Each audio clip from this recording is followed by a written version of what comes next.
কিছুদিন আগে যে আমাদের রাষ্ট্র প্রধানমন্ত্রী বেগম খালেদা জিয়া তার বাসার মধ্যে একজন অসহায় দরিদ্র গরিব বিধবা মহিলা কোথায় গ্রাম অঞ্চলে থাকতো কুড়ে ঘরের মধ্যে, ছোট্ট একটা কুড়ে ঘরের ভিতরে থাকতো অসহায় অবস্থায় ছেলে মেয়েদেরকে নিয়ে অবস্থান করতেন। আল্লাহ তাআলা বলেন, ওরে ফাতেমা, যা যা তুই অমুক জায়গায় চলে যা। মহান আল্লাহ রাব্বুল আলামিন বেগম খালেদা জিয়ার বাসার মধ্যে ওই আল্লাহ তাআলার বান্দিকে পাঠায় দিলেন। আল্লাহ তাআলার বান্দি বেগম খালেদা জিয়ার বাসায় যাইয়া কাজকর্ম করে। বেগম খালেদা জিয়া অসুস্থ হয়ে পড়েছে, তার সেবা শুশ্রূষা, তার খেদমত যা কিছু আছে সব কিছুই ওই মহিলা গোপনে গোপনে করে। ঠিক কিনা বলেন? আল্লাহ তাআলা ওই মহিলাকে বেগম খালেদা জিয়ার বাসার মধ্যে পাঠাইছে। আল্লাহ তাআলার বান্দি আমাদের দেশ নেত্রী প্রধানমন্ত্রী বেগম খালেদা জিয়া ওই মহিলাকে এত সম্মান দিয়েছেন, এত ইজ্জত দিয়েছেন যে জানায় দিয়েছেন, পৃথিবীর মানুষেরা তোমরা যাদের বাসার মধ্যে গোলাম রাখো, যাদের বাসার মধ্যে কর্মচারী মহিলা রাখো, যাদের বাসার মধ্যে মানুষ রাখো, যাদের বাসার মধ্যে পুরুষ রাখো, যাদের বাসার ভিতরে নারী রাখো, মেয়ে রাখো, তোমরা ওইভাবে তাদেরকে কদর করবা, ওইভাবে তাদেরকে সম্মান দিবা। আজকে যদি তোমরা সম্মান দিতে পারো, কাল কিয়ামতের দিন আল্লাহর হাবিব বলেছেন, যে ব্যক্তি আল্লাহ তাআলার একজন দরিদ্র অসহায় মানুষকে একবেলা খাবার জুটাইবে, একবেলা খাবার দিবে, আল্লাহর নবী বলেছেন ওই মানুষটা আমি নবীর সাথে জান্নাতে থাকবেন। সুবহানাল্লাহ। তাহলে সম্মানের মালিককে ওই যে একজন দরিদ্র অসহায় মহিলা কোথায় ছিল গ্রাম অঞ্চলে, তার সন্তানকে নিয়ে এত কষ্ট হয়ে দিন কাটাইতেছেন, আল্লাহ তাআলা তার ঠিকানা খুঁজে দিলেন। বেগম খালেদা জিয়া শুধু তাকে সম্মান দেয় নাই, তার ছেলে বাংলাদেশের প্রধানমন্ত্রীর ছেলে বাংলাদেশে এসেছে। আল্লাহ তাআলার বান্দা ওই দরিদ্র ফাতেমাকে এমন সম্মান দিয়েছেন যে তিনি বলেছেন, আজ থেকে তুমি আমার মার খাদেম না, আজ থেকে তুমি আমার মার কর্মচারী না, আজ থেকে তুমি হয়ে গেলা আমার বোন। বোনে শিক্ষা দিছে যে আল্লাহ রাব্বুল আলামিন বলেন, পৃথিবীর যা কিছু আছে, এই দুনিয়া যা কিছু আছে, পরকালে যা কিছু আছে, সব কিছুর মালিক একমাত্র আমি। আমি যে বিষয়ে আলোচনা করব, যে সম্মান কাকে বলে আর ক্ষমতা কাকে বলে, সেই বিষয়ে একটা আয়াত তেলাওয়াত করেছি সূরা আলে ইমরান থেকে। যে সম্মান কাকে বলে, আমরা অনেকে সম্মান বুঝি না, ঠিক না? আর ক্ষমতা বরত্ব কাকে বলে, এটা আল্লাহ তাআলা তার নবীকে জানা দিয়েছেন সূরা আলে ইমরানের মধ্যে। সম্মান কাকে বলে? সম্মানিত মুসলমান ভাইরা, আল্লাহ তাআলা কোরআনে কারীমের মধ্যে ইরশাদ করেছেন, কুলিল্লাহুম্মা মালিকাল মুলকি তুতিল মুলকা মান তাশা। আল্লাহ তাআলা তার হাবিবকে বলেন, নবীকে বলেন, যে নবী আমাদের মায়ের নবী, দয়ার নবী রাহমাতুল লিল আলামিন কে বলেন, আল্লাহ তাআলা বলেন, ওগো নবীজি আপনি বলুন, এই পৃথিবী আকাশ এবং জমিনের মালিক কে? এই পৃথিবী এবং আকাশ জমিনের রাজত্ব কার? মান আল্লাহ তাআলার হাবিব বলেন, এই পৃথিবী আকাশ এবং জমিনের সব কিছুর ক্ষমতার একমাত্র আপনি। আল্লাহ নবী আল্লাহ তাআলার প্রশংসা করতেছেন, যা কিছু আছে সব কিছু আমার। আল্লাহ তাআলা তার হাবিবের মুখ দিয়া এই কথাটা বের করেছেন। ওগো নবীজি, আপনি বলুন যে রাজত্ব একমাত্র আমার। এই কথাটা আপনার মুখ দিয়ে বলুন, আমি আল্লাহর রাজত্ব, এই দুনিয়া আমার, এই আসমান আমার, এই জমিন আমার, এই আকাশ আমার, পৃথিবীর যা কিছু আছে সব কিছুই আমার। মানুষকে গরিব বানানো, মানুষকে বড়লোক বানানো, ক্ষমতা হারানো, ক্ষমতা দেওয়া, এইগুলা সব কিছু একমাত্র আমার হাতে। আল্লাহ তাআলা বলেন, কুলিল্লাহুম্মা মালিকাল মুলকি তুতিল মুলকা মান তাশা।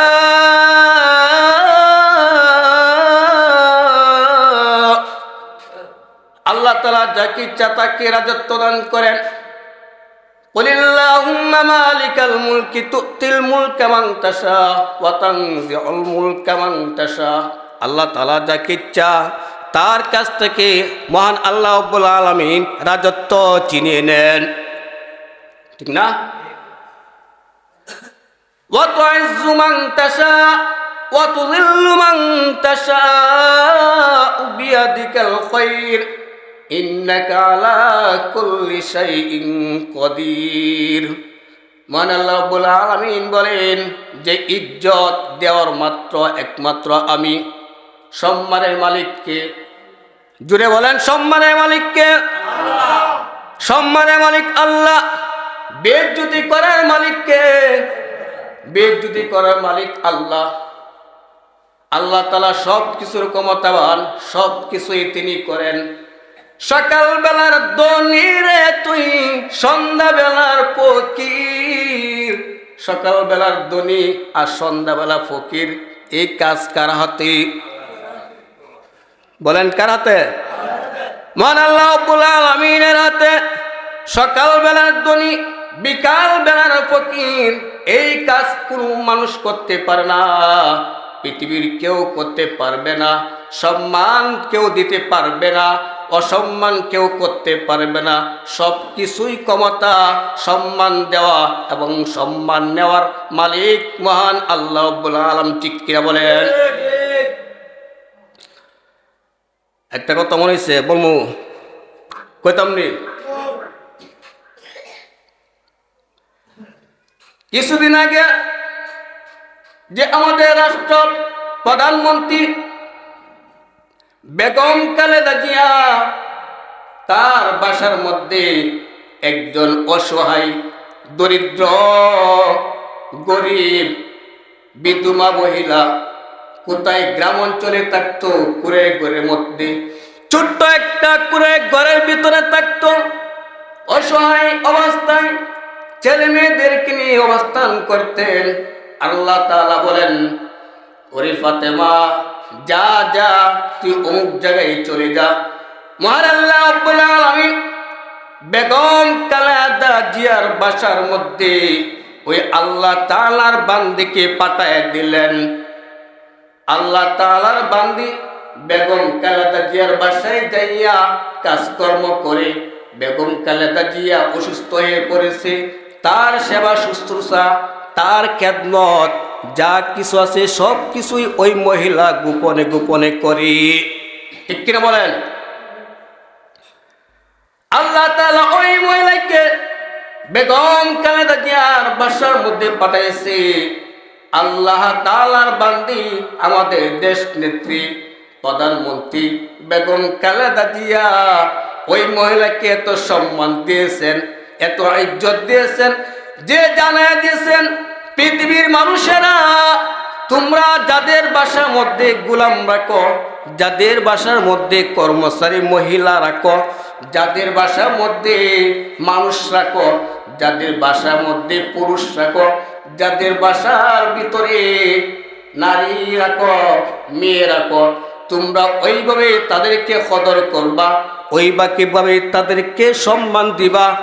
আজকে যদি তোমরা সম্মান দিতে পারো, কাল কিয়ামতের দিন আল্লাহর হাবিব বলেছেন, যে ব্যক্তি আল্লাহ তাআলার একজন দরিদ্র অসহায় মানুষকে একবেলা খাবার জুটাইবে, একবেলা খাবার দিবে।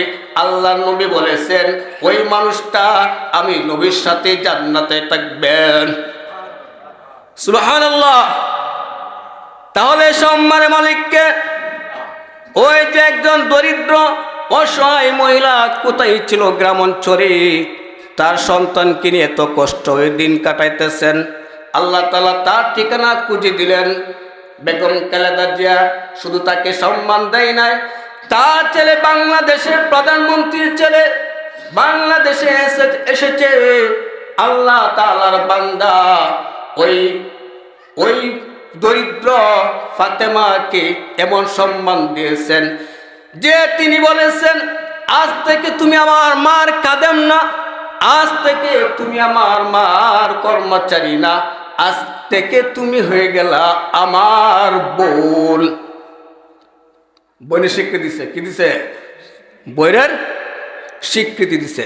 কোথায় ছিল? কুড়ে ঘর, ছোট্ট একটা ঘরের ভিতরে ছিল অসহায় দরিদ্র গরিব মহিলা। আল্লাহ তাআলা এই জন্য বলেন যে আমি কাউকে রাখি গাছতলায়, কাউকে রাখি বাসতলায়। কেউ তাকে কুড়ের ঘরে, কেউ তাকে সোনের ঘরে, কেউ তাকে আবার 10 তলা বিল্ডিং এর ভিতরে। মহান আল্লাহ রাব্বুল আলামিন বলেন সব কিছুর ক্ষমতা আমার হাতে। আরেকটা ঘটনা মনে পড়ছে, আমি আপনাদের সামনে তুলে ধরছি যে আমাদের যারা আছে অনেকেরই জানা আছে আল্লাহর একজন আল্লাহ নবীর এক সাহাবী আমিরুল মুমিনিন হযরত উমর রাদিয়াল্লাহু আনহু, তিনি এত দরিদ্র ছিলেন, তিনি এত অসহায় ছিলেন, তিনি এত কষ্ট করেছেন, এত পরিশ্রম করেছেন। হযরত উমর রাদিয়াল্লাহু আনহু একটা মাঠের মধ্যে বকরি রাখালিগিরি করতেন, বকরি চড়াইতেন মাঠের মধ্যে, উট চড়াইতেন, বেড়াস চড়াইতেন। সম্মানিত মুসলমান ভাইয়েরা, আমি ঘটনা দিয়ে বুঝাইতে চাইতেছি যে সম্মান কাকে বলে। উমর রাদিয়াল্লাহু আনহু পাহাড়ি অঞ্চলে মরুভূমির মধ্যে বকরি চড়াই, ছাগল চড়াই, উট চড়াই, বেড়া চড়াই।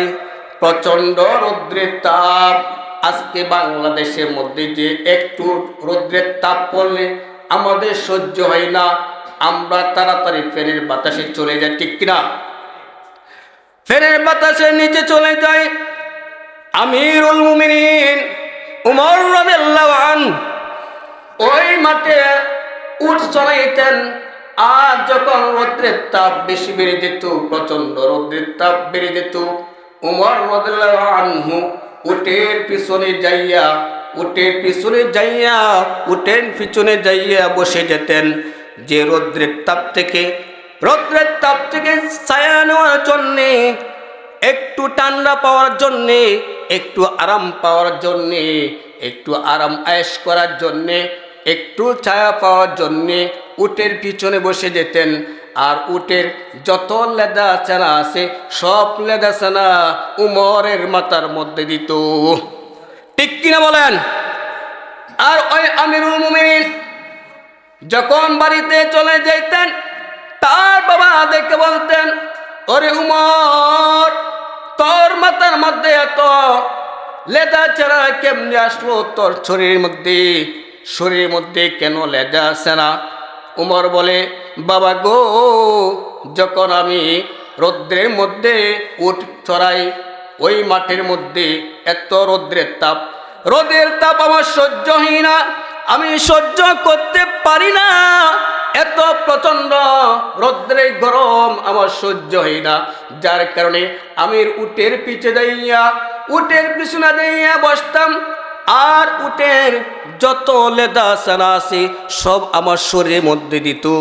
উমর রাদিয়াল্লাহু আনহুর বাবা বলেন, উমর ইবনুল খাত্তাব, বলেন, আমার একটা আল্লাহ তাআলা লম্বা একটা আহমদ ছেলে দিয়েছে, একটা অবলা সন্তান দিয়েছে, একটা লম্বা ছেলে দিয়েছে, কিছুই বুঝে না, হাবলার মতো।